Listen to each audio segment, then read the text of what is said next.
Hello, guys. Welcome back to the Pokepreet podcast. Today, we're joined by the special guest, Vinay Lal. I absolutely love his historical videos. He's a professor at UCLA. Henry's going to be mostly doing this podcast interview since I'm going to have to leave in about 40 minutes. But so good to have you on, Professor Lal. Could you just introduce yourself super quick? Yes, well, I'm a professor of history and Asian American studies at UCLA, and in fact, I'm completing 32 years in the same department and at the same university.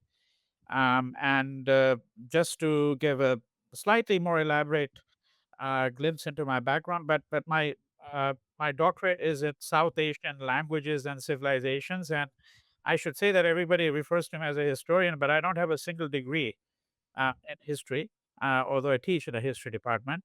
So that's another interesting story. But I work in a wide variety of disciplines, and history is perhaps preeminent among them. But I also work in literature and philosophy and cinema studies, um, and so on.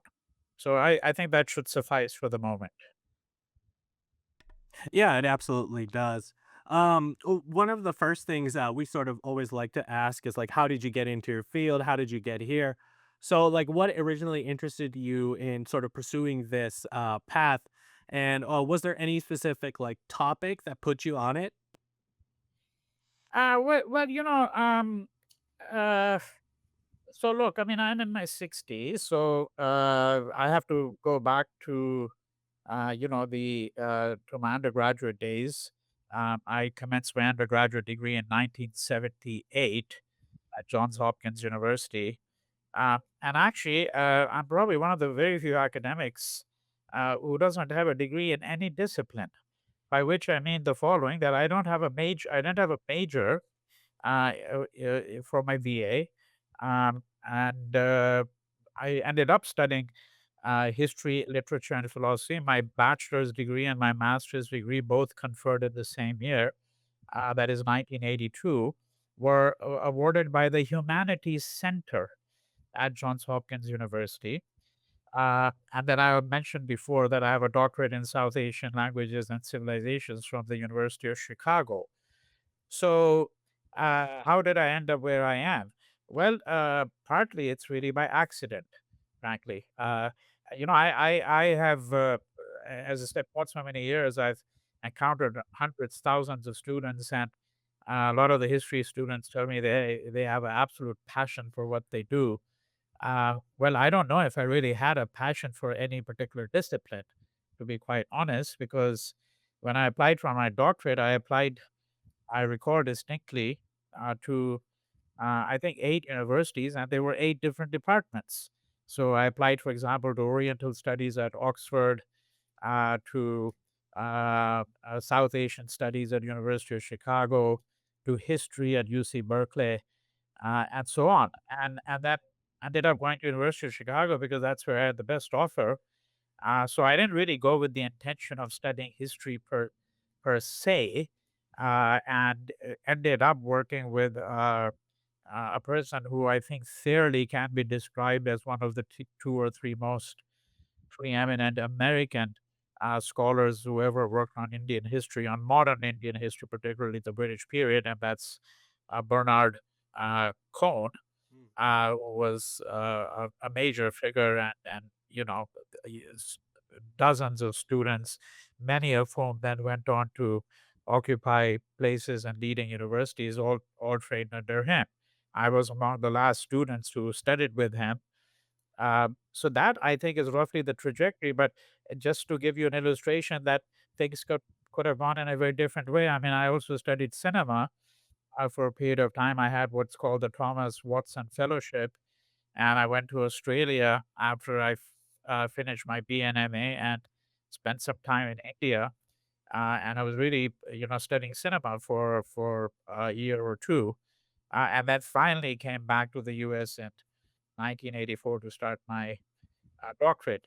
But now I've been there for 32 years, and as I said, I mean, preeminently now I work really in the domain of what we could call social cultural, intellectual, and political history. I don't work really in economic history or military history, for example, but I do work in wide areas of social, cultural, political, intellectual history, and not just the history of India. At the moment, for example, I'm teaching a course on called Contemporary World History. And contemporary world history, the word contemporary here actually um, means the modern world rather than simply the present moment. And again, when the modern world began is intellectually an interesting question. But the segment I teach begins roughly with the Industrial Revolution and takes us down to the present day. So we're speaking about roughly a 300-year span of time. You know, Mhm. so that's kind of a rough overview and some sense of the trajectory that led me to where I am at the moment. Yeah, for sure. And it's interesting that you highlighted that you focused on so many different spheres of interest because that's something that I think to me really stuck out about your a lot of your discussions on South Asia. You're able to I sort of hate the word discursive for some reason, but that is a very good way to describe it. You'll kind of recognize patterns in films, then jump to textual examples, and it really adds a lot of depth to it. So and I'm sure many other people appreciate that. And to move on to a more specific question about the history of India as a nation state, obviously from a distance, the big major political change has been the emergence of Hindu nationalism. And early on, there's this impression that India was a nominally secular nation state, and people like Jawaharlal Nehru were focused on um, building a secular nation states, which wasn't connected to Hinduism, Islam, and so on. And then, of course, the BJP and a number of other political forces. It kind of, my impression is in the 90s, kind of emerged. And today, of course, the BJP is the largest party, and Hindu nationalism is one of the largest forces in Indian politics. So, how might you kind of trace this? Can you see this? Of course, you can see it in certain groups from the very beginning, but how did this kind of larger scale transition take place on a higher level? Although, of course, it's very difficult to say anything briefly about that. Yeah. I mean, can I take like 5-10 minutes on this to answer this, or do you want a much briefer answer? No, no, feel free Five, to. 10 minutes sounds awesome. Yeah. Okay, okay. Let me go back to the 1920s. So let's say a century ago, because when we go back to the 1920s, we begin to see the emergence of such organizations as the Hindu Mahasabha. And if you look at contemporary political discourse on Hindu nationalism, you'll see lots of references, both by the advocates of Hindutva and by the opponents of Hindutva. You'll see references to such people as Savarkar, Vinayak Savarkar, and then references to Golwalkar and subsequently Hedgewar. So these are who are these people. These three are all three of them are Maharashtrian Brahmins. Let's underscore that fact and just try to keep it in our mind. It is important that they're Maharashtrian Brahmins because, of course, it tells us that they came from their upper caste, and not only are they upper caste, but they come from a certain part of India that is Maharashtra.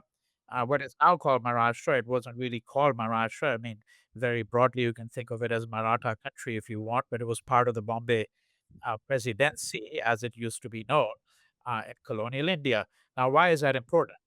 Just to give you one sense of it, we're not going to do a thorough intellectual history that will take hours, but to give you one instance of it, if you're looking at Hindutva today, you can also think of it as a muscular form of Hindu nationalism, okay? A militant form of Hindu nationalism. Now, the In the late 1920s, these people, whom I've referred, were advocating precisely for that. There are so many different angles to which one can understand that. So, for example, the whole mythography, I use the word mythography rather than myth. I don't like the word myth for lots of reasons, because that word is a word of abuse now. When people say, "Oh, such and such thing is a myth," but then let us remember that civilizations, including India and Greece, uh, began with, as it were, a huge body of mythic material. One of the things that informs Indian civilization is this massive repository of what we can call mythic material. And myths were crucial in the formation of the Greek imagination. Okay. When we think about what the West has inherited from Greece, people who are learned usually think of Plato and Aristotle, and then they think of the writers of the tragedies, Aeschylus, of Euripides, and so on. But it's the word of Greek myths, which is critically important. So I won't use that word at all. But mythography is a different word. That the word here, which is what is it that happened in the 1920s? A whole elaborate mythography was established about the masculinity, and muscular nature of resistance offered by somebody called Shivaji, and that the Marathas. Okay, this became an important part of a developing Indian historiography. This is still very much invoked by the advocates of Hindu nationalism today. So we have to go back to the late 1920s. Now, let's fast forward a bit, which is that, and here again, there's a very intricate debate which I can't get into it, but I just simply mention it, namely that apart from the development of organizations such as the Hindu Mahasabha, which began to advocate for, let's use that phrase, a Hindu nation state. Okay, so what is it that Savarkar is advocating for in his book on Hindutva, on the essentials of Hindutva? He's talking about India as a Hindu nation state. Okay, it's the land where everyone, even a Muslim, should be aware of that they're living in a land which is essentially the land of Hindus. That is, I'm simplifying the argument, but that's in essence what Savarkar is going to say. And he's also going to uh, write a book, which is really the first works written by an Indian, frankly, on the 1857 rebellion. Okay, what used to be called in the colonial records the Sepoy Mutiny. So it's the 1857-58 rebellion, which is the most determined form of resistance to colonial rule. Eventually, the British did crush it, but it did pose a threat to British rule. And so he writes a book called "The First War of Indian Independence." Right, and the title is very interesting too, there because of course he's also invoking the imagery of the American War of Independence. All right, so Savarkar has laid out the essentials of many of the arguments we're going to encounter today. But as I was about to say, if we fast forward a little bit, there are those historians who have argued that apart from organizations such as the Hindu Mahasabha and another organization called the RSS, which is a Rashtriya Swayam Sevak Sangh, which sort of the anodyne translation into English is the National Volunteer Corps. What it is it's a, you know, people used to think of it as a paramilitary organization that did the ideological work of Hindu nationalism. Okay.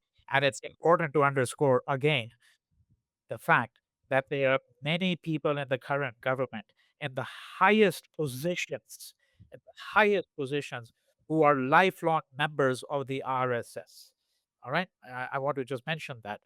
So, apart from these organizations, some historians have argued that the Indian National Congress, which was a secular organization, that this organization itself began to be somewhat communalized, that some there was some infiltration of the Congress by the extreme Hindu elements. All right. And as I said, this is a subject for a very long discussion, so we can't get into that, but it's important to register the fact that certainly, I would say that certainly some left liberal historians would take the view that the Congress wasn't entirely secular, certainly not in the 1930s and moving into the 1940s. And then, of course, in the 1940s, you have, the independence of India, the partition, the emergence of a new nation state. All right. Now, what happens to the RSS? Okay. And these Hindu organizations. Gandhi is assassinated on 30th January 1948. Mohandas Gandhi is assassinated, right? And the assassin, Nathuram Godse, is a member of the RSS. He clearly advocates for the same ideological positions that people like Savarkar had. In fact, Savarkar was, I think it's fair to say, his mentor. Uh, and it's again another long story, but the government of India didn't just put Nathuram Godse on trial. They alleged that there was a whole conspiracy to assassinate Gandhi, and a number of people were convicted. Savarkar was among those who were tried, but he was not convicted. He was not convicted. But a number of other people were convicted, and and a consequence of this assassination was a certain kind of revulsion against these organizations um, uh, came into Indian society. The Indian state, no doubt, headed at this point by Jawaharlal Nehru, who was a prime minister, and the deputy prime minister, who was also the home minister, was uh, Sardar Patel, Vallabhai Patel, who, along with Nehru, had been considered one of Gandhi's right hand men. Okay, uh, th- these two and many others in the Indian government, they felt that the Hindu right wing, that is, these extremist groups, had an assassinating Gandhi, so to speak. Now, when I say in assassinating, of course, a trigger is pulled by Nathuram Godse, but the implication is that there were people who belong to the RSS and the Hindu Mahasabha and other formations who were joyous on hearing this news, and that these people should now have to pay for what had been done. Okay, and in fact, Patel, who was sometimes accused by the liberals of being too soft on these Hindu nationalists, and was sometimes it was they alleged that he was himself actually too much of a Hindu nationalist. Patel said very clearly that these people, the RSS and the Hindu Mahasabha people, they have spread a poison in Indian society. So, what's the implication? The implication is the RSS is going to be banned. The official ban lasts only a year or so. It's not very long, but they are in a way ostracized for a period of time. If I may put it this way, they go into the wilderness. They go into the wilderness. Okay. And then 50s and 60s. So let's go back to portions of what the question was. That is it true to say that this period was characterized largely by a kind of a secular disposition? Well, I would say yes. I mean, Arundhati Roy would say no, India was never really secular. But of course, she has, her position on many questions, which is not necessarily the position even of those who are liberal minded or roughly, adhere to the view that look, that the period under Nehru, that is from 1947 until his death in May 1964, and for some years after that, that is at least moving into the late 60s, early 1970s, the stamp of secularism remained very strong. I think one way to understand it is this. Let's supposing that one didn't adhere to the view that the Indian state was, you know, always staunchly secularist. Let's take that view for a moment, for argument's sake. I would argue that even if you took that view, it is still correct to say that a secular ethos was part of the upbringing of most people, including myself. I am born in 1961. Okay. So Nehru was alive at that time. When I started going to school, okay, and into my teens, was I aware of the fact that so and so is a Muslim, or that Muslims think very differently than we, quote, Hindus do? Okay. I'm just putting it in a very anecdotal way.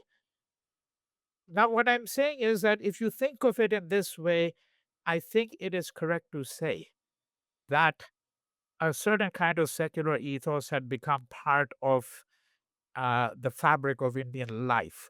I'm speaking here about urban India. Let me also mention that, because in rural India there is no question that a certain kind of secularism had always prevailed. Nobody called it secularism. It wasn't secularism of the modern sort, but it is a demonstrably proven fact.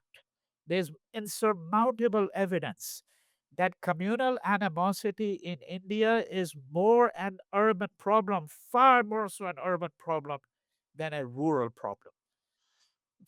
Which is not to say that a person in rural India does not think of himself or herself preeminently as a Hindu or a Muslim or a Sikh or whatever they may be. They may think that way, but that didn't preclude them from thinking of people who belong to other religious faiths as part of their same moral universe. Okay. And this is what I meant, that in that rural India, in fact, secularism was far more so a part of the ethos of everyday life. And that is a certain kind of way in which people inhabited the same space. Yes, there were areas of segregation. There always were. I think one should be aware of that. But this was not state mandated segregation either. This is simply the fact that Hindus kept to themselves for in some spheres of life, and Muslims did so, and then there were other spheres of life where they mixed. Okay. So, and then we get to the last stage now, which is the rise of Hindu nationalism.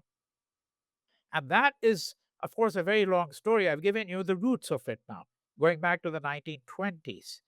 But part of the problem that we have to think about is we have to think about this disease. And what is a disease? It's called the nation state.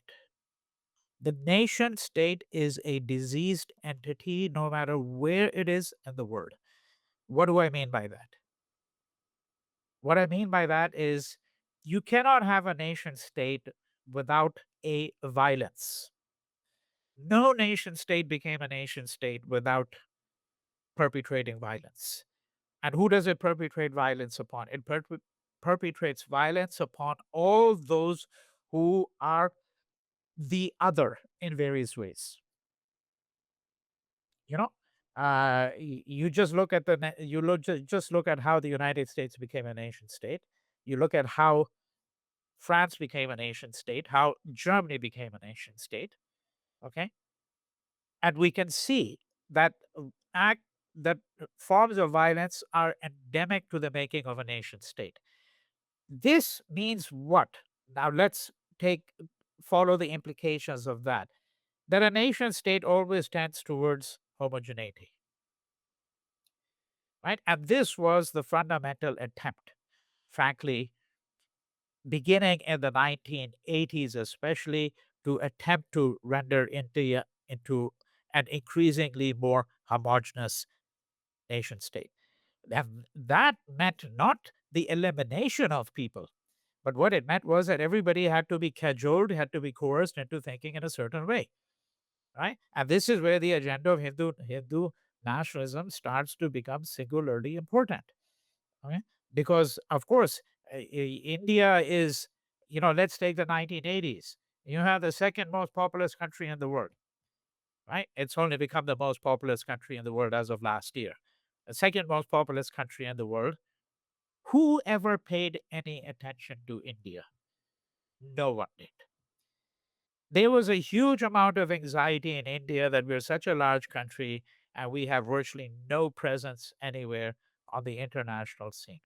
The only time, and I can tell you that, I'm doing my PhD in the University of Chicago in the 1980s, and then in the 1990s, I I joined UCLA as a professor. When do I see India mentioned in the newspapers?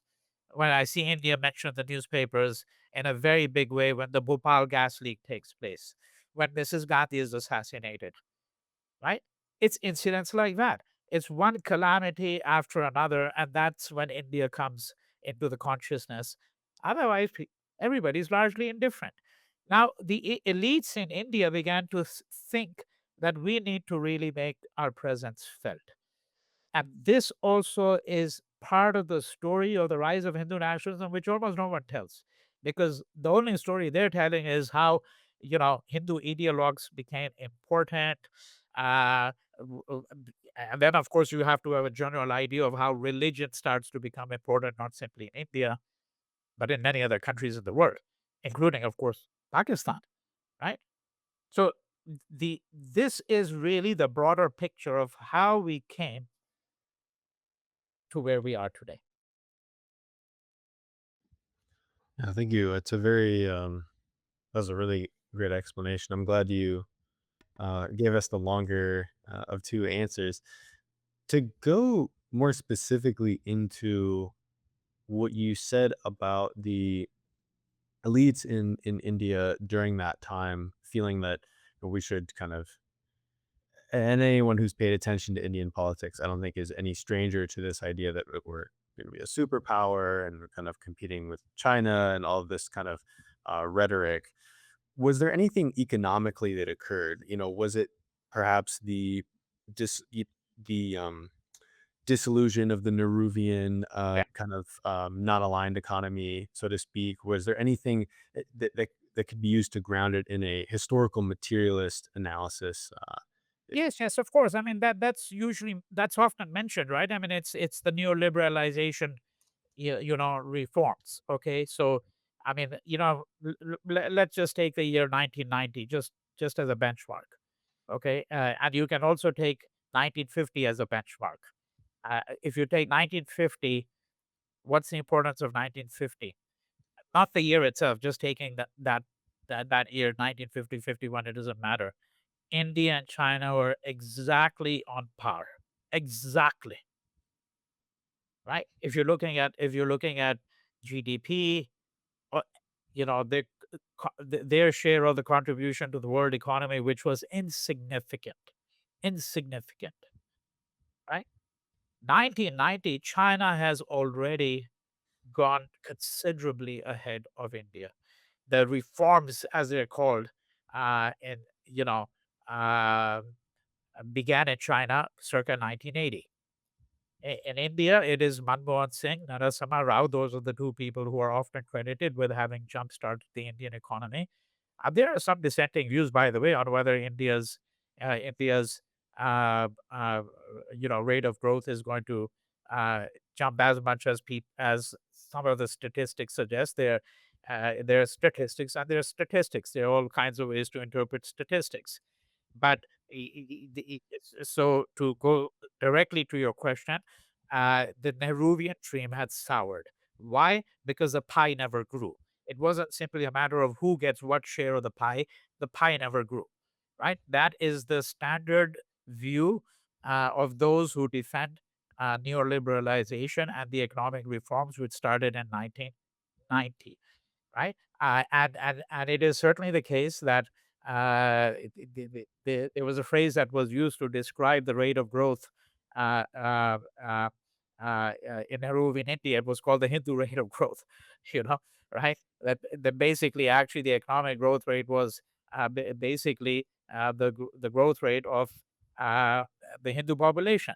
If So it was all done very mockingly that things are it's all increasing very, very slowly, very incrementally, and uh, no one is really uh, being able to claim that India has made giant economic strides. Okay, so I think your question is invoking all of that. Now, of course, the question is, because I think implicit to your question, even though you didn't put it that way, is there two things? One, is there a relationship between the rise of Hindu nationalism, okay, and what we might describe as those reforms? I think that's implicit in your question. And the second thing that's implicit in it is how do we view that today from the vantage point of today, going back to 1990 and then that decade of economic reforms? And the answer to both those questions, if I'm correct in reading your question, is very simply that yes, there is a relationship between the rise of Hindu nationalism and what we might describe as economic nationalism. Okay. That is that the same the people who advocate for a muscular Hindu nation state and all of that, and the person who's presiding over that, the person presiding over that is the prime minister. And what does the prime minister do? What model did he put to the nation? He said the Gujarat model, right? Because Gujarat was put forward as a model state which had shown accelerated development. Accelerated development. Well, I was in Gujarat, by the way, earlier this year.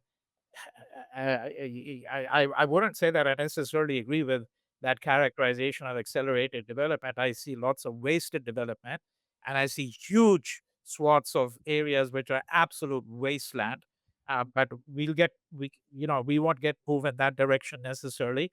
The important point was this also that uh, this model of nationalism was also predicated, both Hindu nationalism and economic nationalism, predicated on the idea that we don't have to worry about such things as is individual liberties. Okay, this is a luxury because in that sense, the model that India is really looking to, that the elites are looking to, is not the U.S. Okay, or the advanced economies of the West. They're looking at countries such as Singapore. Why Singapore? Because it's an illustration of a country that has almost no natural resources of its own, and yet has a very high standard of living, uh, completely modern nation state, and completely authoritarian. Completely authoritarian. So there was always this feeling that Prime Minister Modi and the BJP party and the RSS people were able to bank upon what is that feeling? They understood that Indians may not always say it clearly, but the Indian middle class had a hankering for this kind of authoritarianism, which meant that, look, let's not worry about, individual liberties, freedom of speech, freedom of expression. All of that is nonsense. It's a luxury. First, let's just accelerate our economic development. And you can see how this model is being put to use in India today. Unfortunately, there's very little to show in terms of real economic development, if you ask me. Yes, there's some infrastructural developments, I agree. Okay. But I just came back a month ago. And I mean, I'm looking at Gurgaon and I'm driving down large um, number of roads at Gurgaon, which is this huge satellite city, right? That is glittery and everything. And entire avenues, 2 kilometers long, that are just garbage dumps and nothing else. Just a few kilometers from where you have the shiny buildings. You know, so this idea that that uh, uh, these neo liberal reforms help have helped to produce a real modern nation state, and that is with respect to development and all of that. This is this is to a considerable degree Uh, illusory. Professor Lal, sorry for cutting you off at the end there, but one thing I've always found interesting is that Hindutva really focuses itself on sort of like a mythology around the or really narratives, I should say, around the Mughal Empire, right? Like they don't only look back at the British Raj, they also look back at the Mughal Empire and sort of view it as a point where like it led to India in its current situation and we sort of have to correct it. How do you see this understanding of history shaping, modern day Indian politics? I'm so sorry for asking you such a broad question, but I just needed to know. No, no, it's not a broad question at all. I mean, I mean, it goes to the heart of many of the things that I've written about in recently, and I mean, in some cases, going back to 25 years, I did a book called The History of History, Politics and Scholarship in Modern India, published by Oxford University Press in 2002. The question you're asking is a question I take up in that book. It's only now it's only people of the present generation who think that the question of the Mughals and what role they played in Indian history is really coming up for no the Hindu right has been animated by this question for a very long period of time. Believe me, okay, and in fact, and it's not an accident that people like Savarkar were working primarily. Apart from being an ideologue, he was working primarily in the mode of a historian. So, to answer your question, we have to go to the question of history, okay? In the broadest sense, in a theoretical sense. You see, uh, this idea that you can capture the past through something called history is an idea we have to be extremely wary of. And I'm saying that as someone who's teaching in a history department. Okay.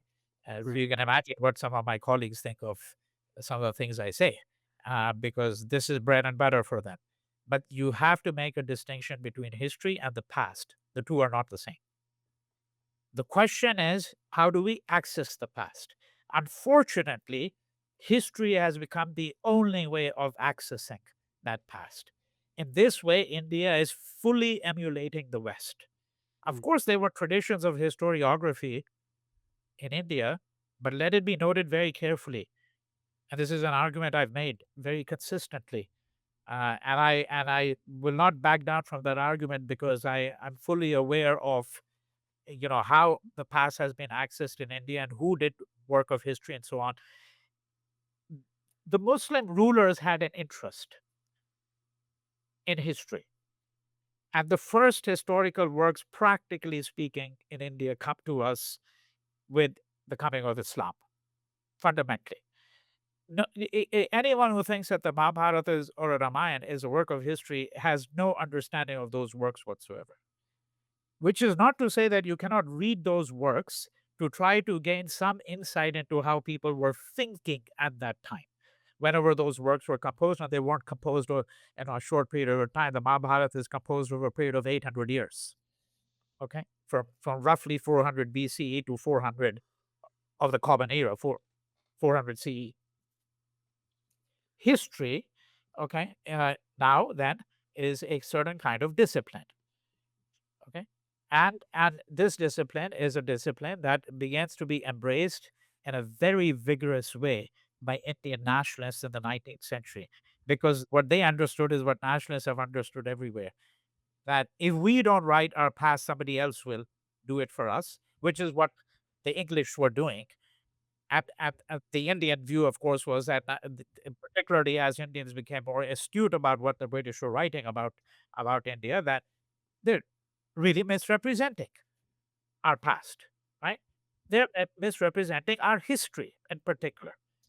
And so the writing of history starts to become critically important beginning in the late 19th century. And today it is the master discipline for all the Hindu nationalists. If there's one thing they want to do, ideologically speaking, what they want to do is they want to change the way in which we think about Indian history, about the Indian past, and how we interpret it. And that's one reason why they have been greatly animated by the Mughals, because the supposition on their part is that there's a kind of a consensus. The Hindu national view says that nationalist view says there's a kind of a consensus in the world, to the extent that people know anything about this, obviously, that the greatest period of the last several hundred years was the Mughal period. And who is the Mughal emperor who's always invoked as the preeminent example, let's say, of tolerance, right? I think you know the answer, right? Akbar. Okay. Mm. And then of course, if you look, for example, and here again, we will not get into the specifics of whether all economic historians agree with this finding or not. But there's a Cambridge economist. His name is Angus Madison, and 2 decades ago, he came up with this data, which was just absolutely astounding to lots of people. I think today is part of the common sense of what people understand what happened at that time, frankly. And what was the data he came up with? That if you look at let's say India, circa the world, if you look at the world circa 1700 to 1800, what are the three largest economies of the world at that time? China, India, and Europe put together. At the three, be- among the three of them, you have accounted for virtually 95% of the world's GDP. And that India accounted for 25% of the world's GDP moving into the 1700s. Right? Now, the point is this, that you might think to yourself that the present government should take the view that, look, eh, w- the real the real guilt here uh, should be associated with the British. Because what is it that happened to India under colonial rule? That India became a land of deep and depressing immiseration, i.e., poverty. A country that was accounted for 25% of the world's GDP at the height of the Mughal Empire, even under Aurangzeb, okay, in the 1700s. Akbar is, of course, earlier, right? In the 1700s, Aurangzeb dies in 1707, but so we're talking about the late 1600s and then moving into the 1700s, into the period of his successors before the disintegration of the Mughal Empire begins and the British begin to establish their presence. This was a commanding world economy. And not only a commanding world economy, the Mughal Empire was an extraordinarily important player on the what we can retrospectively call the global intellectual cultural scene. Nobody thought of it that way, okay, in the way in which we think of world culture today. All right. But I'm saying that it was an extraordinarily important player in many ways. Now, under the British, India becomes severely deindustrialized. And I tell you that the period 1875 to 1925 is a period of such catastrophic death that I think almost all Indians, barring those who have really read deeply into that period, have no awareness of what happened. And that in those 50 years, there were an 100 million excess deaths. 100 million. And you can track it, by the way, from census data, among other things. And what's causing these 100 million excess deaths? Okay. Plagues, epidemics, cholera, measles, hunger, famine. And who's responsible for a large portion of that, including famine? British policies in India, right? So this entire emphasis on the Mughals that you're now finding, where the Mughals are being sort of being, you know, beaten into submission retrospectively, as it were. Okay, where the Mughals are being branded as a real enemy, taking Aurangzeb, who is viewed as someone who had huge animus against the Hindus and the Sikhs. Uh, this is, in fact, such an extraordinary distortion. Okay, that is taking the whole Mughal period.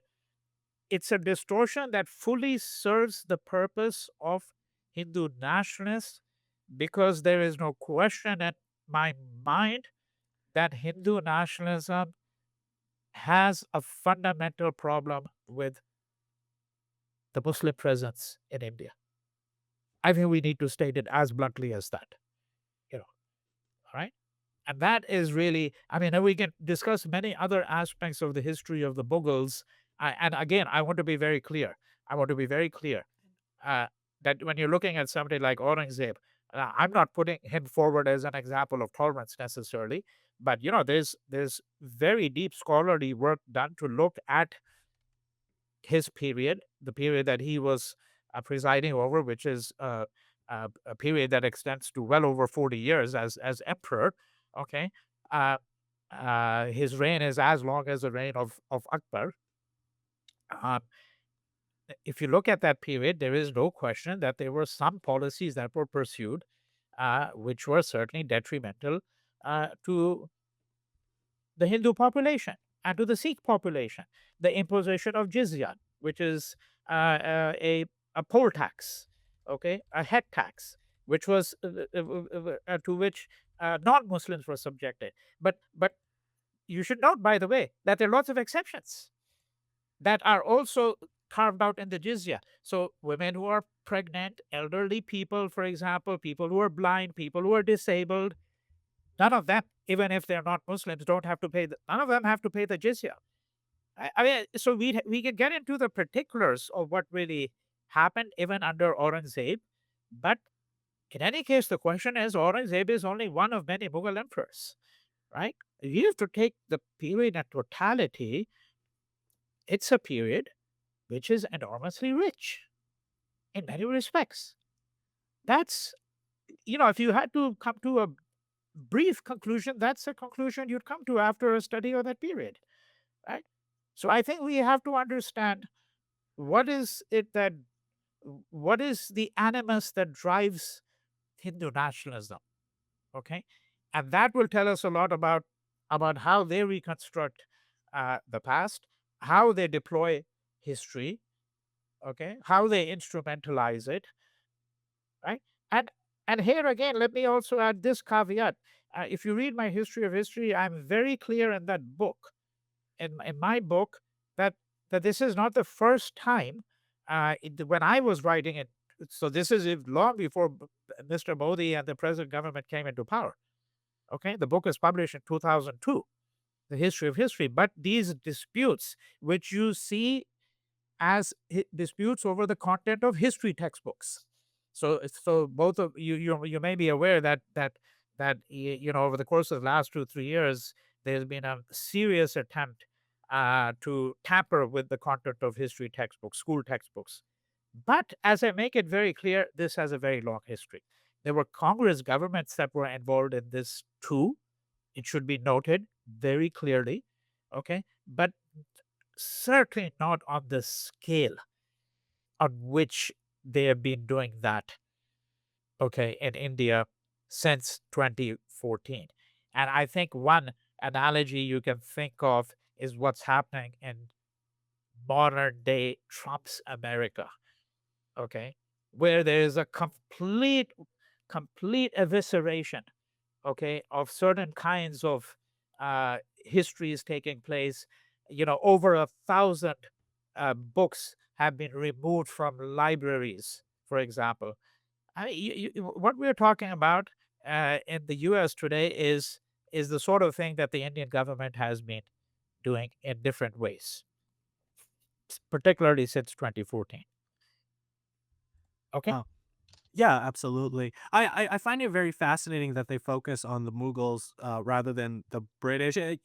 And of course, some of this rewriting is kind of new. I mean, in 2021, the Indian government removed Mughal Empire, one of the greatest, from their website. So even up till very recently, the Mughal Empire was being recognized as like a very great, almost golden point in Indian history. And then, of course, this trend has been around for a long time, but it's been slowly but surely sort of becoming like a very big catalyst for all these movements, all this anger. But why isn't it directed at the British? Why the Mughals? Is it because India has such a large Muslim population and it's easy to sort of connect these two, even though that's like a very ahistorical, or is it something else? Well, I mean, the first uh, uh, consideration here, and the most self-evident one in some ways, with regards to the question of why this animus. Your question is, why is this animus being directed against the Mughals and not against the British? The first answer to that is the British are the past. That past is dead, so to speak. They're no longer in India. They're no longer a part of the Indian landscape. Now the Muslims are part of the Indian landscape. Mhm. They persist. And of course, there's this fantasy that, oh, their numbers are growing astronomically. You know, now another Pakistan is going, might emerge. There's going to be a demand for, another partition of India 30 years from now, etc., etc. I mean, that's the most evident answer to your question. The past if I may echo a number of people from the several centuries, the past is dead. Mm. The Muslims are not the past of India only, they are the future of India. They're not only the present of India, they are the future of India too, as they should be. Okay, I think that that is the first thing that we have to take note of. Now now we can get, once we've established that much, we can get into many other things.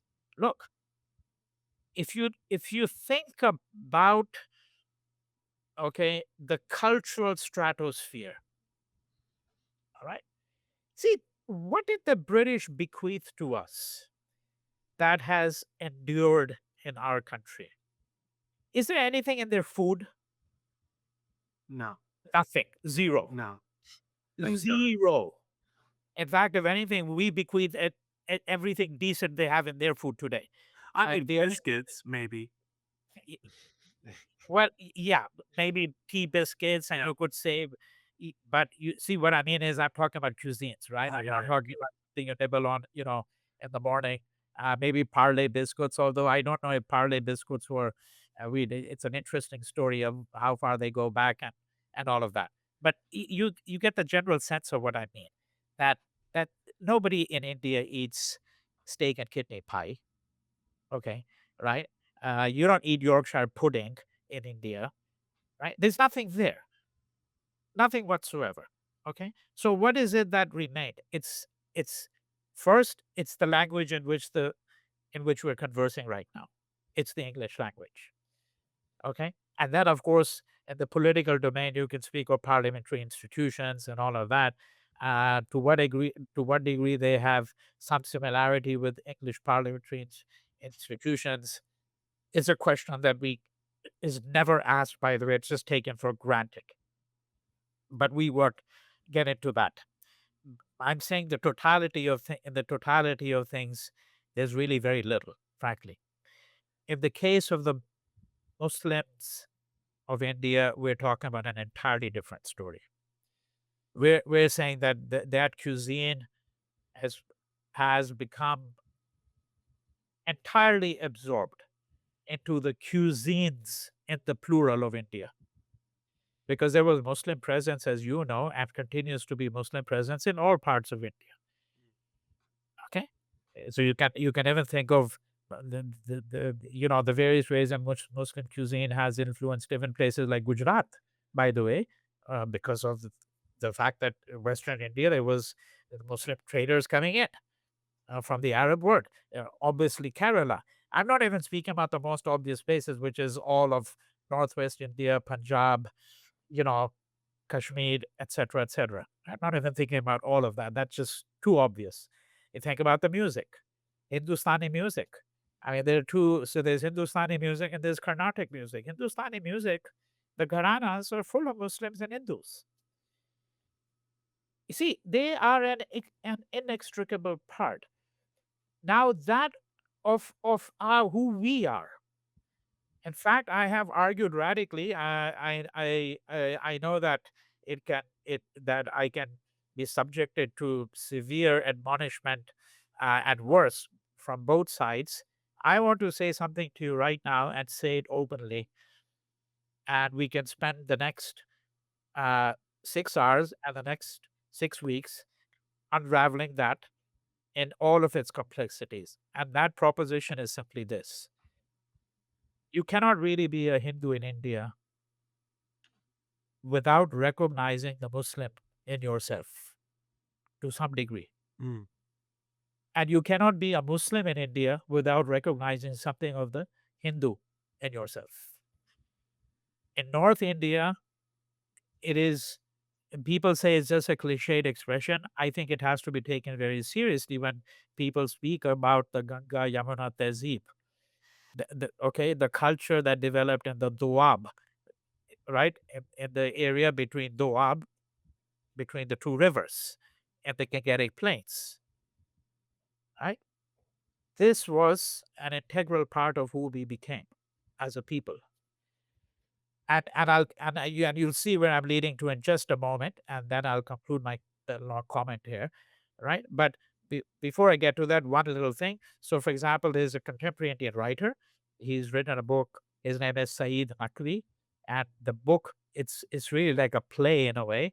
Um, it's called "The Muslim Vanishes," where the whole and I've done a book talk on that, which is on my YouTube channel.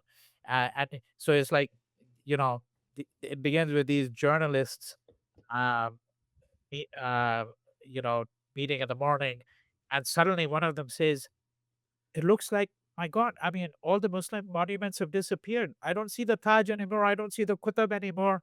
And then essentially, the film construes this imaginary scenario where the Muslim disappears from India altogether. Okay. And what would that mean? You know, how would we even begin to comprehend that? Because look, what is it that some leading people in the government, I won't mention names, what leading people in the government occupying again the highest offices of the land have said? Sometimes they've said it almost, not exactly in those words. They want a country that is free of Muslims, Musalman Mukt, free of Muslims, in a manner of speaking, right? And this is what really prompted, in a sense, Saeed Naqvi to write this kind of anguished and yet satirical play, The Muslim Vanishes, right? So, to go back to your question, the Muslim is within us, which is why he generates a different kind of anxiety. The Britishers are not within us. Forget about their being with us. They're not, because we got our independence in 1947. And the British didn't stay behind. India was not a settler colony. This is not South Africa. Even in the case of South Africa, a large number of whites left, huge number of people stayed. Algeria was a settler colony. 90% of the French who were there left Algeria once Algeria became free and it was a civil war, but 10% stayed behind. Okay. Who stayed behind among the British? Hardly anyone. A few scattered individuals here and there, frankly. Okay. And that's what I mean. That past is dead. I'm arguing from the standpoint of Hindutva. This is how but for them, the Muslim is very much present, threateningly present in every way, in every domain of Indian life. Okay. And this always generates an enormous anxiety. It's like what Freud had mentioned when he wrote about what he called the narcissism of minor differences, that sometimes our hatred is most acutely felt towards those who are very much like us. Okay. The English football fans belonging to Liverpool, Arsenal, Manchester, Manchester City, etc. They all come from the same milieu, and yet they hate each other with a passion which is incredible. You know, that animosity is much greater than the animosity that any of them might have for a Frenchman or a Frenchwoman or a German or whoever. That's what Freud was trying to understand.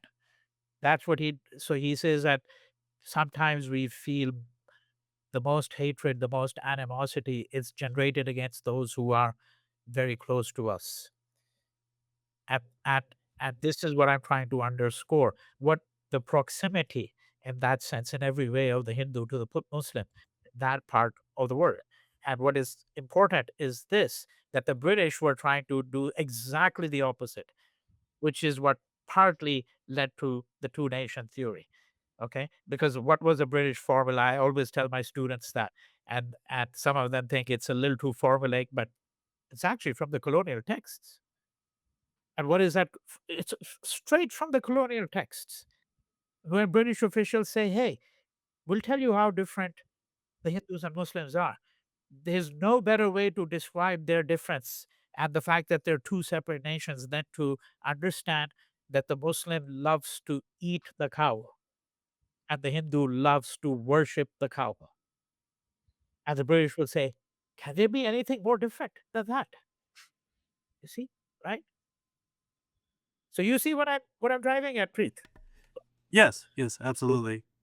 I gotta say, I was just reading this yesterday, so it's just wanted to make a quick comment on this, but could because you mentioned Freud and his focus on that, you know, Lacan, who in his interpretation of Freud, he really talked about how you know, we learned that the Earth is not the center of the universe, and then someone, and then eventually Freud came along and showed us that we are not the center of ourselves, and that Hegel and Kant, all these people who think we are observer at the center of ourselves are wrong.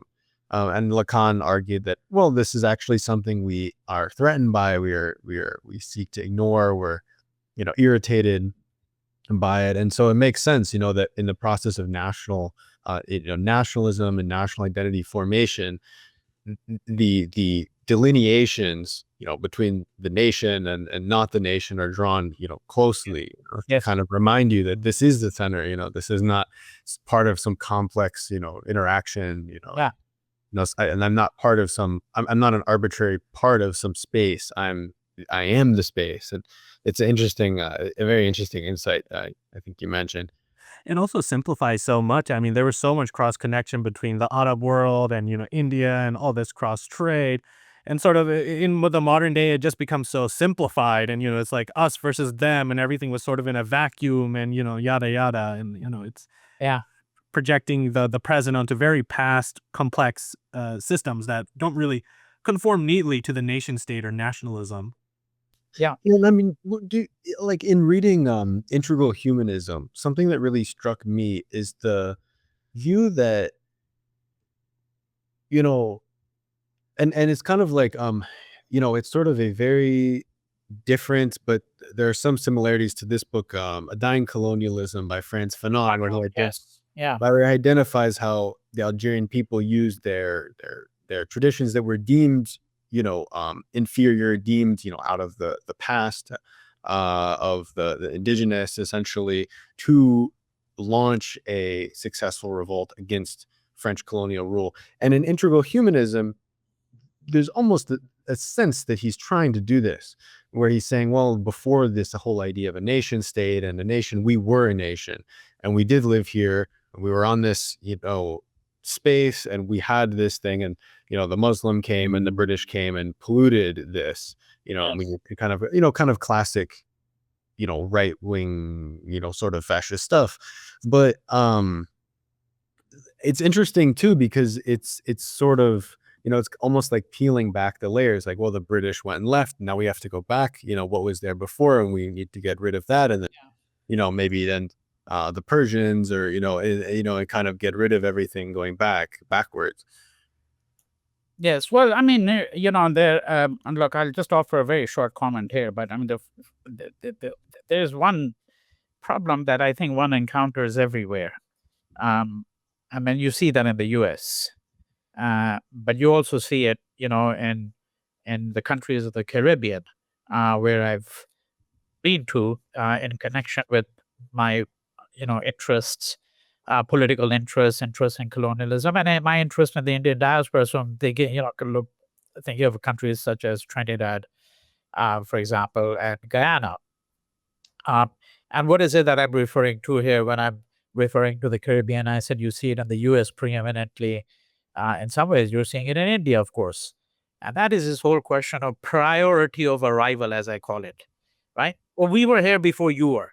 Well, the first thing is, what does this mean? Okay. I mean, in some ways, it's frankly primitive, if you ask me, a primitive way of even thinking about any question. And in the US, of course, it's the height of absurdity to adopt that view. But frankly, what has MAGA done? That's what it's done. It's essentially adopted that, so when it's trying to boot out all these immigrants, albeit they'll say illegal ones, uh, although no one doubts that they have their mind on very lots of legal ones too, but if and they may get around to that later on. Uh, but this idea that, well, look, essentially, what are the most characteristic features of this nation? What is a MAGA hypothesis? The most characteristic features are that this is an Anglo-Christian country. And why is it an Anglo-Christian country? Because it has to do with the priority of arrival. Who are the people who first came here? They're the Puritans and the Pilgrims. So these are people who come from England, okay, and England and the British Isles more broadly. The Irish actually only come as indentured servants at the first phases. They come, of course, in other capacity in the 19th century. Okay, but it's the English, it's the Scots, and then after that, you're going to get more white people. You're going to get people coming from Scandinavia and Germany, etc. Right.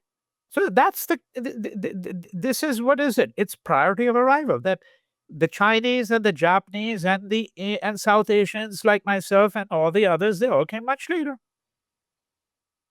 You know, and incidentally, that argument is used in Trinidad by the Afro population as it is in Guyana. And why is that an argument that is equally egregious and specious in that part of the world? Because the Africans were brought in there as slave labor, and Indians were brought in there as indentured labor, which, you know, indenture may be another form of slavery. Whether it is or not is a question that need not detain us. The point is that both of them are brought there. Okay. Neither of them is indigenous to that part of the world because the indigenous population was largely wiped out. Yes, there were a few Caribs left. Okay. Uh, but the indigenous population was wiped out. But I'm always amazed to the extent to which I would often hear this argument, especially from the Afro Trinidadians and the Afro Guyanese, say, well, we were here before the Indians were here, you know, right? And of course, I mean, in some ways, you can tie this to the previous question, although I didn't really, you know, give this particular answer because I think in India that it doesn't really work that way, which is that the effect here was to give the white man a free ride in Guyana and in Trinidad. They're let off the hook because now the real dispute, the real interracial struggle is between the Afro Trinidadians and the Indo Trinidadians. And in Guyana, it's between the Afro Guyanese and the Indo Guyanese. These are the two dominant populations. And of course, you could say in India, that's what the ruling dispensation has done. By picking on the Muslims and the Mughal Empire, etc., they've given British rule a free ride, the white man a free ride, you know, right? But I think, as I said, there are many angles through which one can begin to examine this. We can take a much larger philosophical conception here, which would take us back to Lacan and people like that, and that conception would have to do with how we begin to think about the self and how is it that people become strangers to one's self. Okay, right? At what we have to do, if I may use this phrase, what we have to do to host their otherness within us, right? We have to start thinking about that. I think in every country of the world, we would have to start thinking about that. And if you had to use a different language, we would have to start thinking about what are the kinds of languages of hospitality that we've lost. You see, even using word such as hospitality today is difficult. Why? Because it's been completely hijacked by the hospitality industry. Uh, okay, and which is all about marketing and bullshit, as far as I'm concerned. You know, right? I am talking about how what it means to be hospitable to the other. And then it means that you have to be hospitable to their otherness. And you have to be able to host that otherness within yourself, which is very demanding and very challenging, ethically, philosophically, practically. You see? Yeah, it's funny that so many world religions really have that as a pretty or in some form, that demand in them, and it's still so hard for people. And I guess I have just for a last question, I think it's a bit broad, so I'd like to delay it just a second and talk about this a little bit more. But in just to tie it up a little bit, I guess, in a more, if there is any Marxist reading in terms of that, um, the Nehruvian economy sort of dissolving, and the neoliberalization. Of course, lots of historical materialists, look at events like that and the political ramifications as being tied to social relations, to the ownership of land, and so on. Of course, given that India is geographically complex and that the different regions have very different economic characteristics, and so on. So it's hard to tie it up neatly in a bow, and historical materialism is generally limiting. But if there's anything there in terms of kind of capitalist interests, in terms of landed interests, Yeah. that made this very appealing to a certain section of elite, because Hindutva really does feel, despite its populist appeal, as a bit of a revolution from the top. Even back in the beginning, from what I've heard and from what we've discussed here. Yeah, I mean, look, I mean, um, let's consider a couple of aspects of the story. So, one aspect of the story has to do with, and that will actually bring in the Maoists into the picture. Okay, the whole question of Maoism, or Naxalism, as we call it in India.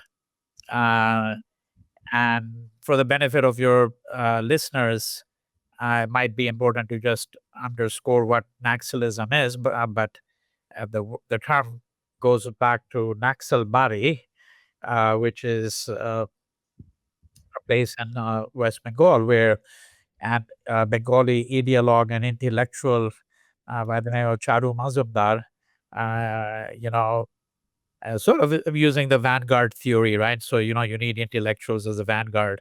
Initiates a movement which is really against, you could say, landlordism, among other things. It's against the inequities of capitalism, of course, broadly speaking, but it has to do with the depredations of the landlords, and uh, the grievance experienced by peasants, at the inability to be able to have serious land reform. Okay, so this movement commences, and Charu Mazumdar and people like that are inspired by Mao. Uh, I think one of the documents I teach, I just started a couple of weeks ago, is this fabulous document. When I say fabulous, I don't mean as a term of approbation necessarily in terms of my agreement with the arguments, but it's a fabulous read, and I'm sure you're familiar with it, which is Mao's report on the conditions of the peasantry in Hunan province, 1927, where he personally, uh, went around Hunan province for several months, and writes this absolutely amazing document. Um, and the Maoists were far more important for people like Charu Mazumdar, that Marx was, partly because Marx didn't really pay much attention, if any, to the rural peasantry. In fact, the idiocy of the countryside is what he often talked about. Uh, the urban proletariat was, the subject of much of his research and ruminations. That's not the case, of course, with Mao. But now going back then to the Maoists or the Naxalites. So this Naxalite movement has been around in many parts of India. At sometimes it has seemed to encompass the entire tribal belts of India, large chunks of what used to be the state of Andhra Pradesh and now is two separate states. Uh, uh, but with substantial portions of Chhattisgarh, Odisha, many other parts. It's sometimes called the Red Corridor. The the former Prime Minister of India, Manmohan Singh, I think sometime in 2009, I'm almost certain it was 2009 because I remember it was, what struck me was this comment that he made, which I'm going to cite, was a year after the 2008 terrorist attacks, as they're called, upon a number of sites, most famously the Taj Hotel in Bombay, in and around Bombay. And in 2009, what did Manmohan Singh say? That he said that the Naxalism was the greatest threat to the security of India. Okay, right? Now, what is this about? And this goes back really to your question. What it's really about is, uh, you could say two or three different things, which is that if you really look, okay, at the history of post-independent India, um, I think there has been a uh, uh, unquestionable failure in being able to effect uh, substantive land reform. Okay. Now, one state where it did happen, but that history is a lot more complex than the communists would like to admit, although they know that history, but they won't openly admit it. Okay. So, Kerala is that one state where there was very substantive land reform with literally a stroke of the pen, so to speak, almost, is the state of Kerala, southwest India. And that state has a singular distinction along with West Bengal at that time of being the only state that was under communist rule.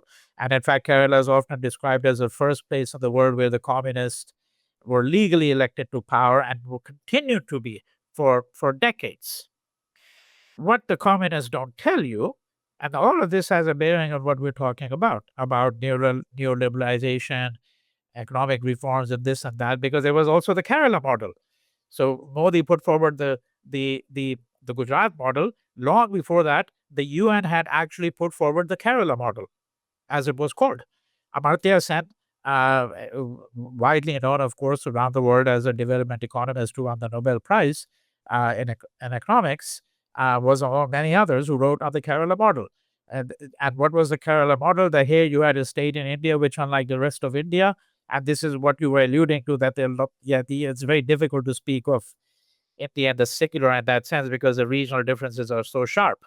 Uh, okay, and the Kerala was an exception to the rest of India uh, because it had 98 percent literacy rate.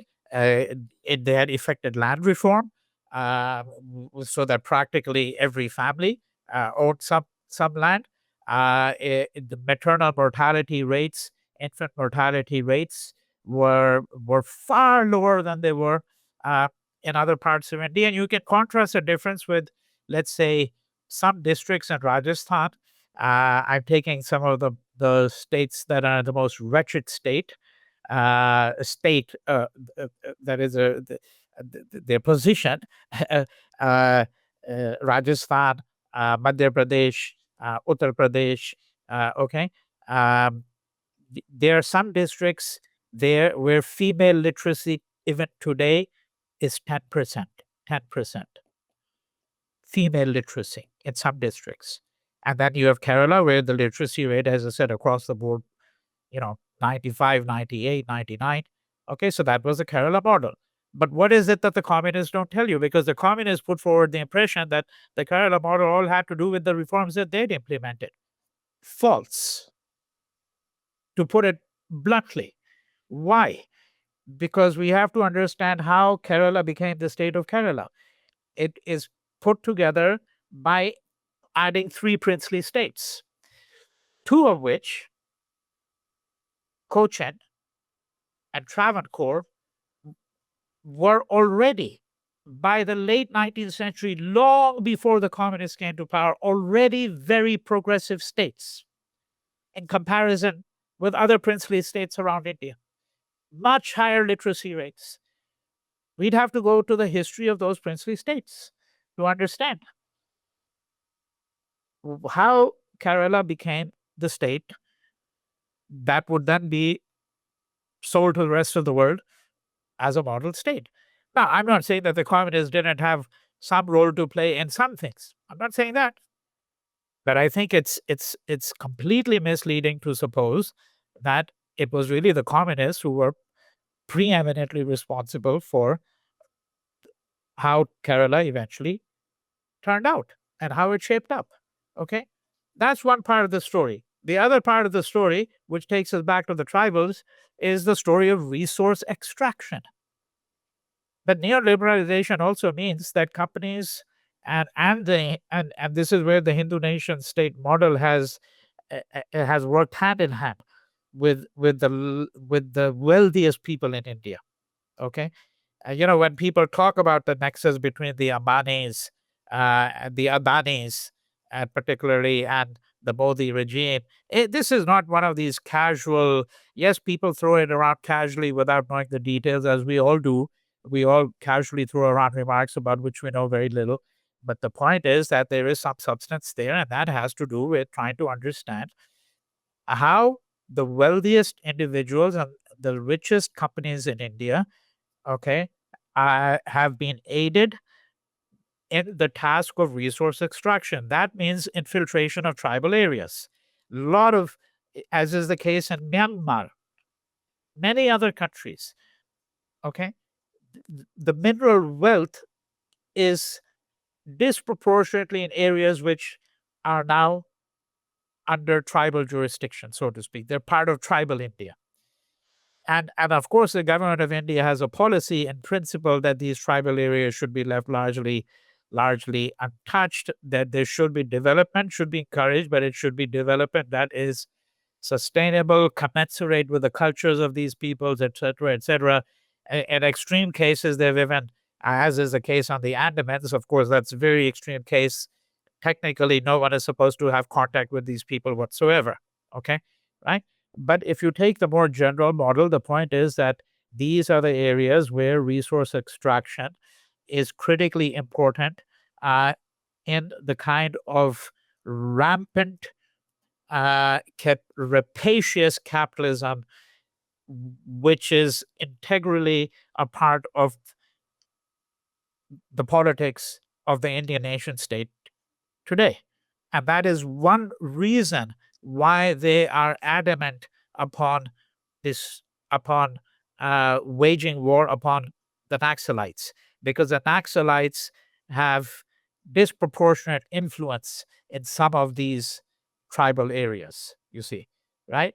So there is everybody knows about the war with Pakistan. Almost no one knows about the war that the Indian state is waging against tribal populations effectively. They say that they're waging them only against the Maoists, uh, and an operation is underway as we're speaking right now.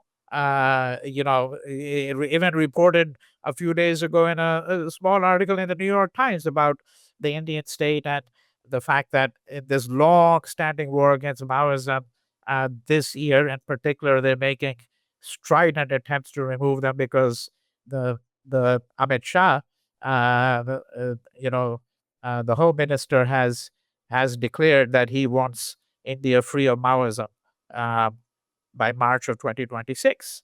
You know, right? Okay, so free of the Muslims, free of the Maoists, right? Free of the secularists, free of the liberals. Who's going to remain, right? That remains to be seen. Yeah, it is an interesting sort of right-wing mentality where you create a goal and then you think, well, we have the right goal, so Yeah. we'll figure out how we achieve it. Yeah. Whereas I suppose in general, the left very broadly is more in terms of analysis and then understanding how things play out. Maybe that's too much of a judgment, but it is curious when people kind of have the attitude. They have the goal and then the solution they anticipate will work out later. Yeah, but you see, you're making the comparison with the fact that the left may have a more amenable to us, for example. But Mhm. I would say the real contrast here is with Mohandas Gandhi, because in principle, the Indian state still recognizes him as the father of the nation. On October 2nd, for example, on his birthday, the prime minister dutifully goes to Rajghat, lays a wreath of flowers, and then again on January 30th. But where is even the slightest adherence to Gandhi? Because and how does Gandhi come into the picture here? Because his entire life, and I'm saying this apropos of what you said, his entire life he worked on the question of the relationship of means to ends. And what did Gandhi say there? Be attentive to the means only. What the Indian government, the ends will come, so to speak, when the means are correct. Be attentive to the means. The Indian government thinks exactly the opposite. As you said, you set the goal. Goal is eliminate Maoism. Whether you do it by the carrot, whether you do it by the AK-47 or by cluster bombs, who cares? Yeah, and no, there's no thought about what the ramifications will be or what, I suppose it's part of a general fascist mentality and also this kind of particular breed of populist nationalism, the kind of Orban, Trump, BJP kind of thing. But it's certainly, I think that would warrant quite a long discussion of its own. I did want to get into this last topic, which is no small it's not small, but it's just a quote from Nehru that made me think a little bit and want to connect what the quote reminded me of to a broader discussion about post-colonial theory and universalization. And the quote was just from Nehru, actually. So it must be remembered that the people of the Kashmir Valley and roundabout, though highly gifted in many ways in intelligence and artisanship, etc., are not what are called virile people. And it reminded me, and there's a few other quotes like this as well, and it's only fair to an extent. But it initially reminded me of Robert Orm, actually, and in a lot of the attitude towards Kashmiris as this effeminacy, Yeah. So I wasn't so much interested in talking about that specifically in the attitude, whether it's colonial discourse about Kashmir, but rather to say, um something useful, or even just read his book, Vijay Prashad, his book, pretty good book I just read recently about the Arab Spring. He himself said in an interview, I think a week ago, that, well, if there's an independent Kashmir, who's going to develop it for them? Who's going to, and this attitude is very prevalent. And obviously, universalization does have problems.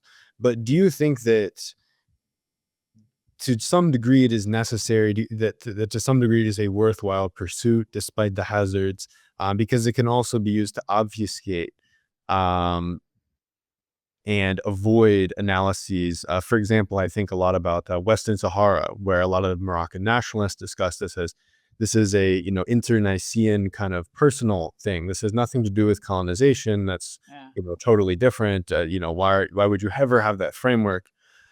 Zionists sometimes do this as well too, but less so because the connection to Europe is quite strong in the case of Yeah. Israel. But do you think that does that raise any clear jumping off points for you in terms of that discussion? Obviously, there's some context with the Vivek Chibber from NYU and Godfrey Spivak had a whole dispute basically between Marxism and post-colonial theory on this sort of subject, that post-colonial theory recreates the essentially different, homogenous East on the same way Orientalism did, and you Yeah. have these universal frameworks. Yeah. Anything there? Yeah. Well, I think we will, to be quite frank, I think we're going to need a separate discussion on this because that, yeah, I know the Chibber debate. It's not so much, by the way, with Spivak. The book that he did, the main targets there is not, it's not Yeah. Spivak. Main target is Partha Chatterjee and Dipesh Chakrabarti, actually. So I think that's I mean, he inspired, of course, with many, and I think the general view is that Partho came out on top of that, because Partho and Chibber have, there's actually video recordings of their debates as well. It's not necessary for me to enter into how I think about that, because as I said, that's a very long subject. I think you'll agree, because we'd have to get into their respective positions, and then also then try to attempt to understand um, to what extent their positions are representative of both post-colonial positions. Post-coloniality has had its day, if you ask me, right? I mean, we're talking about a very different time than, let's say, 3 decades ago. Um, so that's one set of questions. But when I say this is all a subject for another discussion, because you started with a quote from Nehru on Kashmir, and I think we should have a separate discussion, perhaps not maybe some months from now, on Kashmir. It doesn't have to be always around the time when there's a war going on. People, usually have discussions when it's prompted by a war or an event or something like that. But Kashmir is there. The problem is there. It's been there, for decades, obviously. And I'll say this much, just so that I give you a little trigger point to think about that quotation from Nehru, where he says that, look, the Kashmiris are gifted people and all of that, but they're not particularly virile. And you said it reminded you of Robert Orme. Uh, so we know that Orme, of course, wrote the classic essay, one of the classic essays, which I have written about, by the way, at considerable length in a number of places. That essay dates back to the 1780s, on the effeminacy of the inhabitants of Hindustan. Um, Now, the what I want to say is this: I think we'll have to, and I think it requires actually a discussion where I think we should begin with about Nehru's whole relationship to Kashmir. It's always mentioned in passing here and there. And he himself, uh, in his autobiography, has an early chapter where he talks about his Kashmiri ancestry.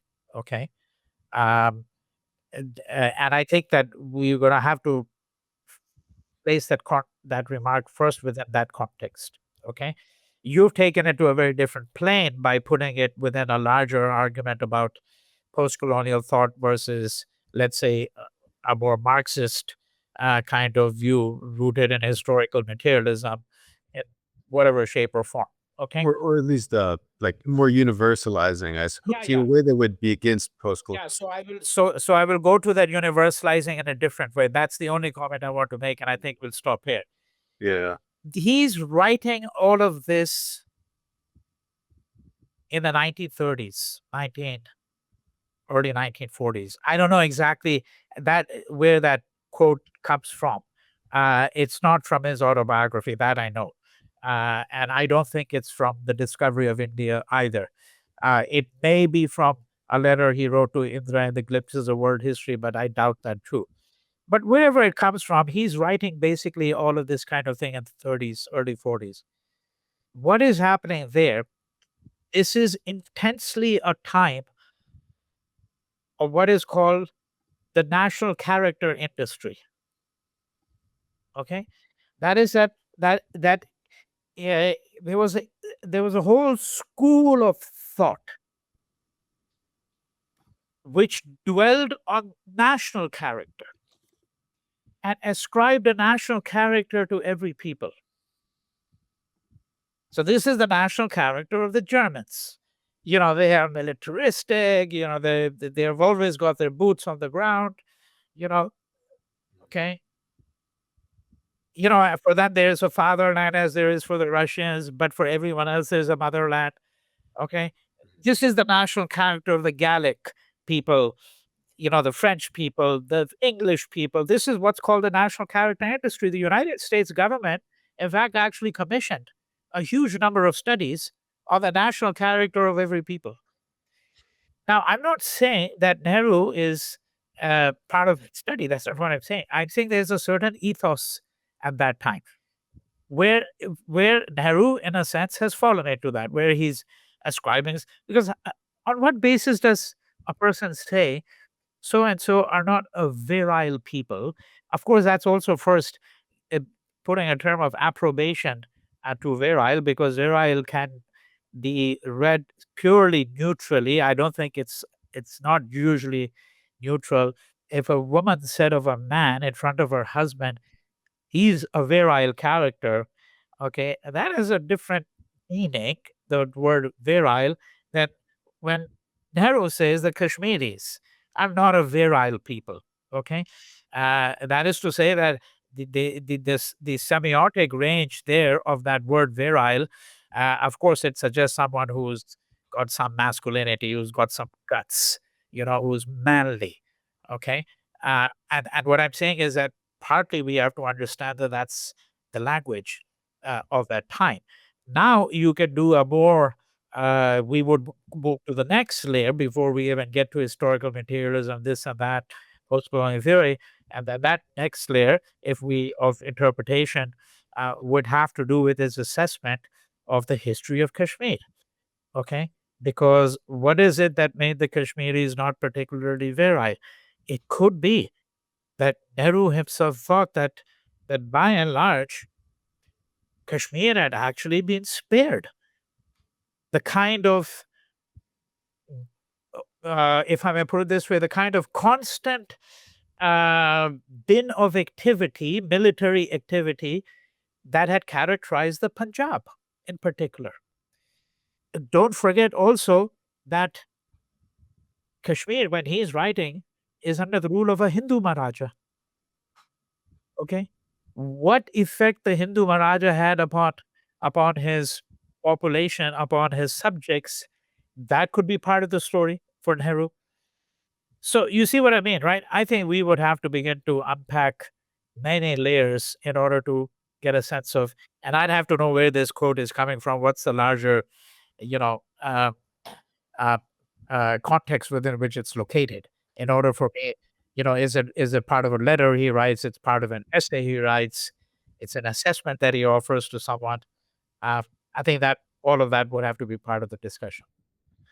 Yeah, I just to be, it should be in the citations of her book, but it is just at the beginning in the introduction of colonizing Kashmir, and her view is, that so she brings it up as an example of a uh, Colonial mindset. yeah, Yeah, exactly. yeah, yeah. No, But no, I no. guess, but I really appreciate all of those considerations at any rate, though. And I think it was more the spirit of the comparison. To what degree does saying that, well, that's, Yeah, an unfair comparison because this is some, that's not at all what you're saying, but this is unfair because it's somehow internal, or it's part of this kind of um nation state politics internally. When is the framework of colonization uh, yes. appropriate? And because in some cases, I don't think many people would contest the case of West Papua, for instance, or a play where these are not European nations, but it's very clearly that framework is applicable, for all kinds of Yes. reasons. Yeah. um and so I guess, as a general subject, where do you feel in insofar as About the question of the colonization of Kashmir. no, I actually was speaking more generally, just about when should, and especially in the West, when should, or it's not a clear line, but what are some of the um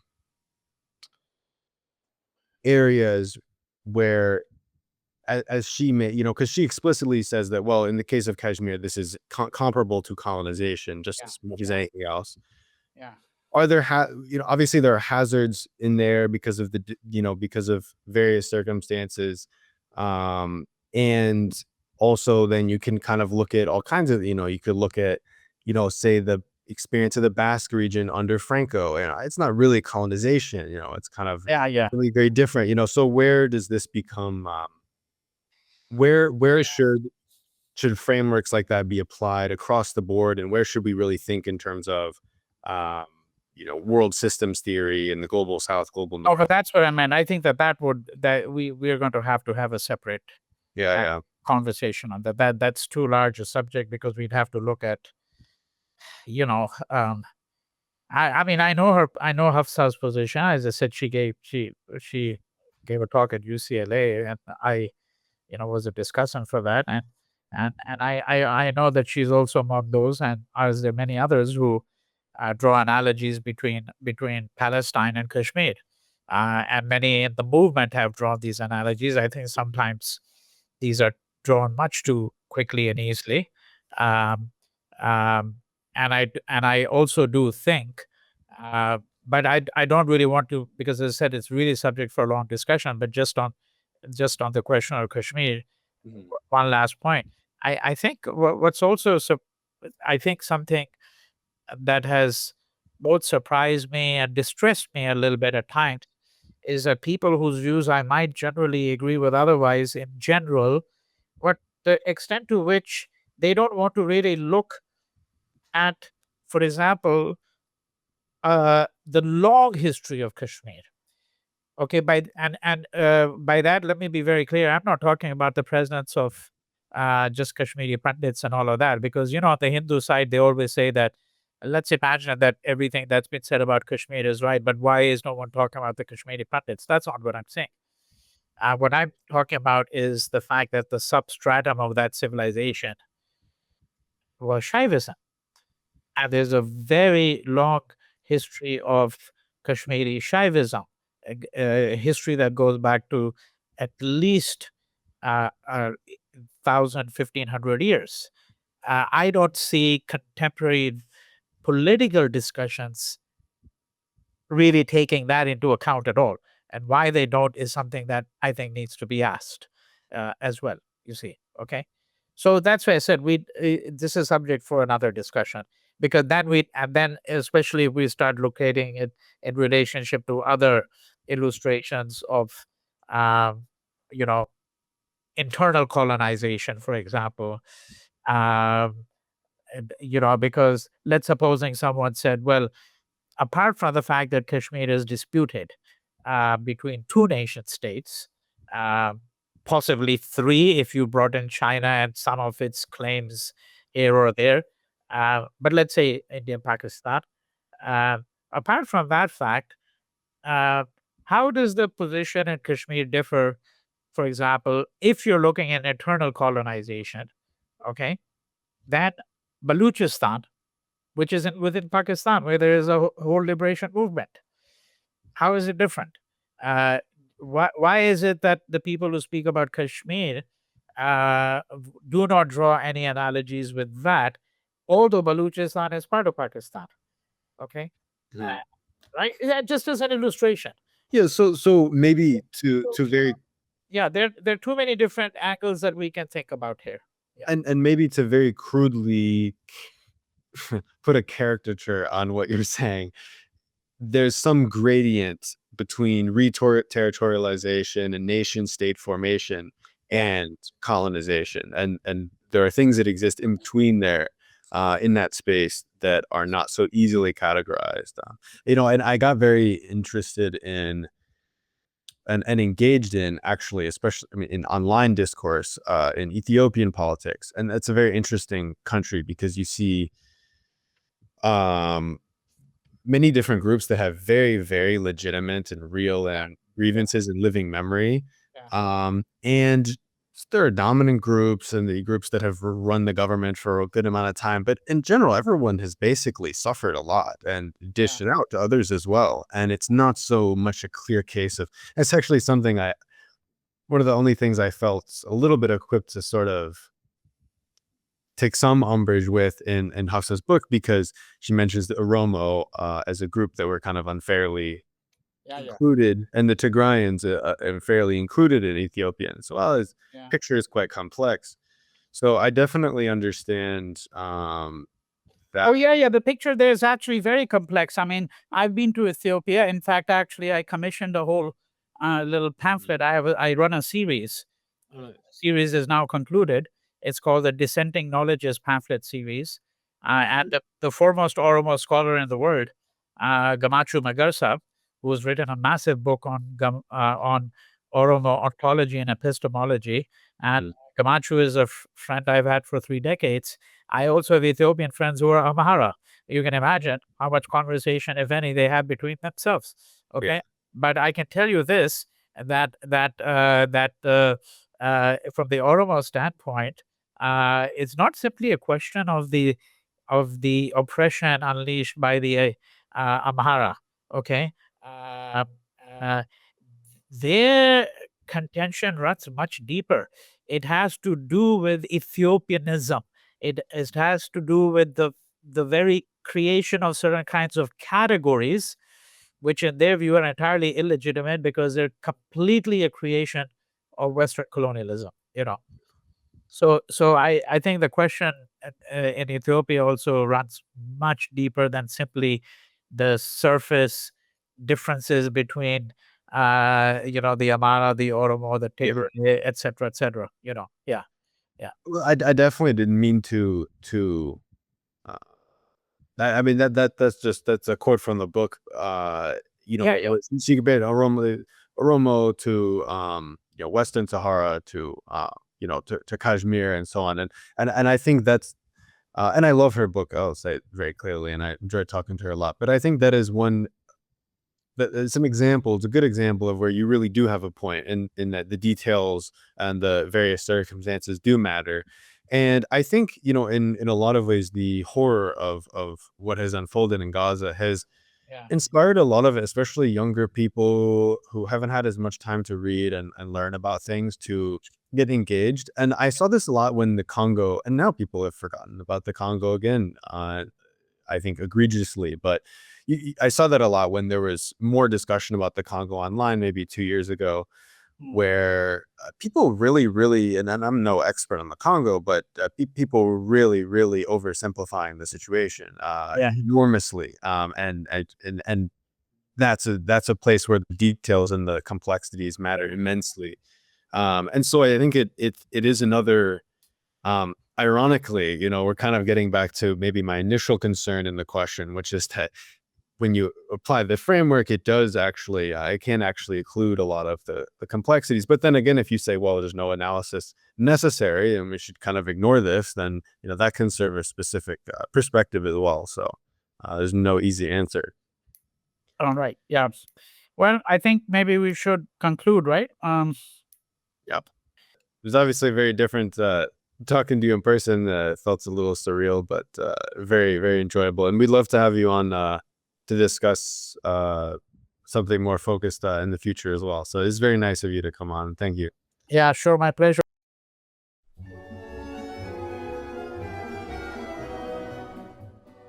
This episode of the Pokepreet Pod has been brought to you by our generous members on our Patreon. If you'd like to become one of them, go to patreon.com/thepokepreetpod. Thank you.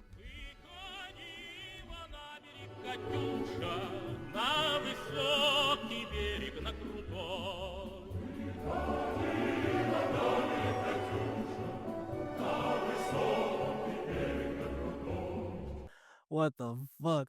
Glory to Stalin, I barely made it.